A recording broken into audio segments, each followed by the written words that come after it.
What's up everyone, it's a Knife Style here, and today I'm going to be doing my full review on the Reeve Knives Large Inkosi.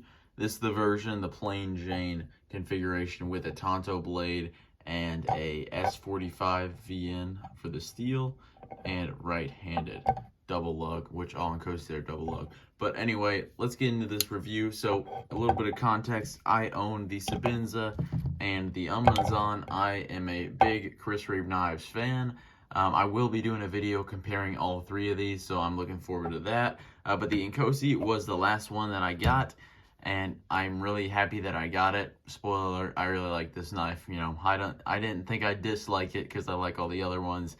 But yeah, I was surprised by how much I like this one. So yeah, let's get into the review of this. First, the anatomy, just a quick breakdown. So like I said, S45VN, 6AL, 4V titanium. I believe I'm saying that right. With their standard bead blasted finish on here. Got their standard pocket clip, made in America by Reeve Knives. Retail is about $4.50 on these. I picked it up on the secondary for like $4.10, which by the way is a great deal for one in S45. The Reeve Knives market, they're really behind, they are behind, so they sell out really quick at retailers, and then usually you're getting them for retail or more than retail on the secondary market. So this was slightly used, and I was really happy with how I got it. But yeah, let's go ahead and get into this review. So first, we got the looks of the knife, and if you guys know me, I love a Reeve knife, just the way it looks. I like the dark blasted scales with the lighter stone washed blade. I just think that it looks really good. I think they're some of the best looking knives out there. They look simple, but they also look really nice. They look like they can be used really hard or maybe carried in nicer clothes, which I don't really do either with my Reeve knives. But yeah, I can appreciate it. And also the Tonto blade. This thing looks really good with this grind up here on this top edge. I think that looks really cool. And also the blue contrasted, just a little pop of blue. I like that. I probably prefer the gray studs just because you don't get this wear on here, but I still really like how a Reeve Knives looks. So for the blade S45VN, I guess I'll just talk about that a little bit. A bunch of people have probably been, you just hear a bunch of stuff on the internet like, oh, there's no real point in upgrading from S45 to S35VN. And I can kind of agree with that. I mean, if you got a Sabinza like this in S35VN and you buy the exact configuration in S45VN just to get the steel, it's probably not worth the extra $500. But I am really happy that Reeve Knives switched to S45VN. The main reasons why is because it is run at a slightly higher HRC. If I'm not, I think on the birthday card, it says it's run at 61 to 63 HRC, and I believe the S35 is 60 to 62, something along those lines. Not positive on those numbers, but I know that S45 is like one Rockwell higher for the range than S35.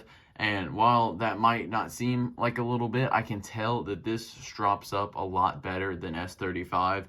And for me, with knife steels, I feel like something I've grown to realize is that I don't care about edge retention that much. I really just care about ease of maintenance, and that usually involves the edge stability of it. So is this going to chip a lot? Am I going to have to sharpen this a lot when I'm just cutting basic stuff like cardboard? And how it strops and how it just touches up on a sharpening stone. And this, I have not seen any real chipping issues, and it strops up very well. I carried this for like I've sharpened this twice since I've owned it for about a month and a week, I'd say. Sharpened it twice. I sharpened it first when I first got it, and I stropped that thing for probably 3-4 weeks, and then I just recently sharpened it again. So, and I really didn't need it. I could have kept going with the strop, and I really like to see that out of a knife steel. It's just these steels that keep stropping up good, they're the ones that I gravitate towards too. And this also sharpened up pretty good as well. So I'm really happy that they made the switch here. With my Sabinza, this thing, it doesn't have the best edge stability I've noticed. I feel like it chips pretty easy, especially my older one before they upped the HRC. This one just doesn't strop up that well. It's not my favorite to sharpen. Sometimes it feels like I'll sharpen it and then it just won't be sharp at all, and I'll have to do the whole thing over again and just focus more. Some steels, like usually higher hardness steels, I feel like I could sharpen them with my eyes closed and they just come off the stone, just slicing paper really well. So yeah, I'm glad they made the switch. Not that S45VN is bad, still works for me just fine, still really like it, but I am really enjoying S45VN. One thing with the Inkosi that is different from the Sabinza and the Untitled is the grind on it. So this is like a very large hollow grind. So it's almost like a flat grind. By large, I mean they use a larger radius contact wheel when grinding this. So they'll grind the hollow grind on the wheel, and that's how you get the angled, or the, what is that, concaved? No, that's not concaved. No, that is concaved. Okay, yeah, the concaved look on there. And so the Sabinza and the Untitled have a deeper hollow grind, so they use a smaller wheel so it cuts in deeper to the knife blade. And so these are a little bit thinner behind the edge. My Sabinza is like 19 thousandths, and then this one, we are looking at 21. Okay, that just went to 19 there. I don't know. But in my older ones, I'm measuring about that 20 thousandths, 21 thousandths behind the edge, which still, I thought it was going to be a lot thicker. I thought it was going to be like 25. And this is a very thick stock too. And so it gets by for me with cutting, with that thickness behind the edge. Let me get a stock measurement on this. We're looking about 135 thousandths. And then the Sabinza, I don't mean to make this a comparison video. I just kind of want to show this is like 115, 114-ish thousandths at the stock. So this is thicker stock, a little bit thicker behind the edge. So for those reasons, it doesn't cut as well and the grind isn't as deep. But it gets by for me, it works, and so I'm happy with that. It's not too thick where I can't use it for EDC, so I really like that about it. And yeah, it is more designed for hard use, I would say. So if you are looking between these three, if you're looking for the one with the toughest and most hard use blade, this one is probably going to be your choice, just because of the stock thickness and the thickness behind the edge. But one thing I want to talk about is this Tanto. So if you guys know me, I am not a Tanto guy. I really don't buy them. Usually if there's a Tanto version of a knife, there's a drop point version of the knife, so I'll just get the drop point.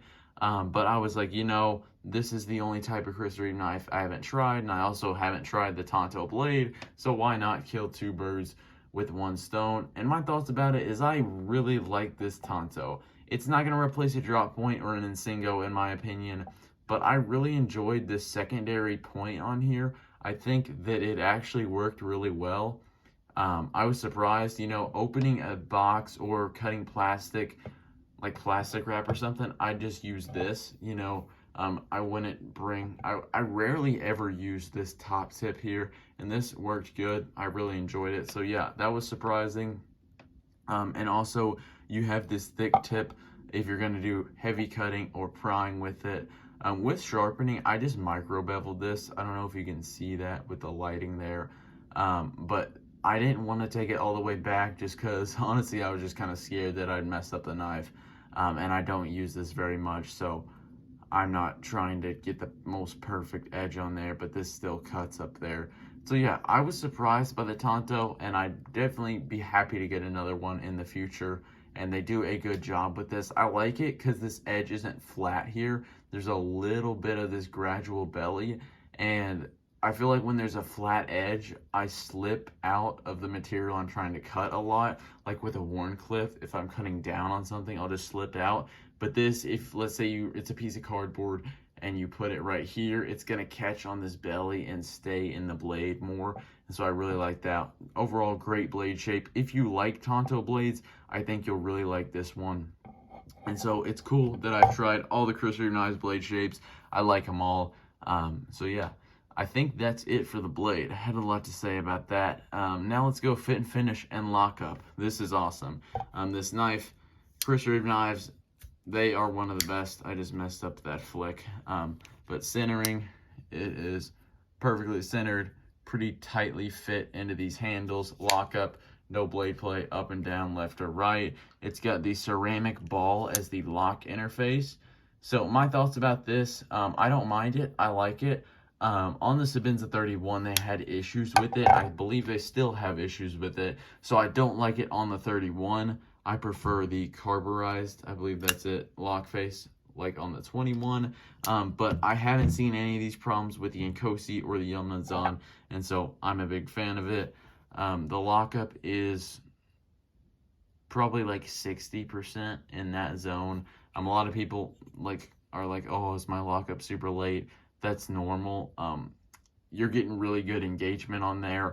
A lot of times these knives that you'll see at like 5% and 10%, I think Medfords, they don't fail really at that, but I've seen some Hinders fail at that lock engagement, and it's something that it's never really, I personally don't like to see it, because even though it might technically have a longer life, I'd rather it be safer now than be able to last 70 years instead of 50 years, because, you know, these locks don't move very much unless they're cheap. But when this is a nice titanium with a ceramic ball coming in contact with the hardened steel blade, this thing isn't going anywhere for a long time.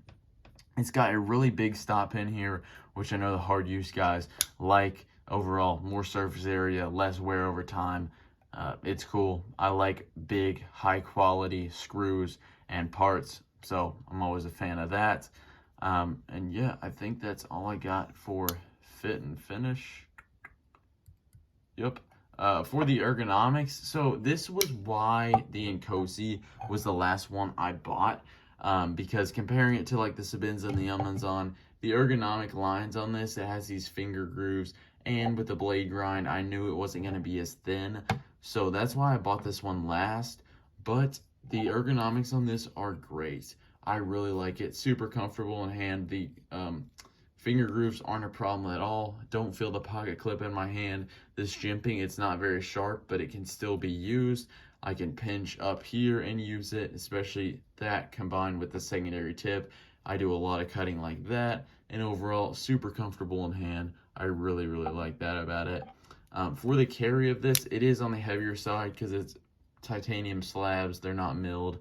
But I haven't noticed an issue with it. This pocket clip, one of my favorite clips, slides in and out of the pocket good, has this extra retention here, so it's not going to be moving around on you like that as much.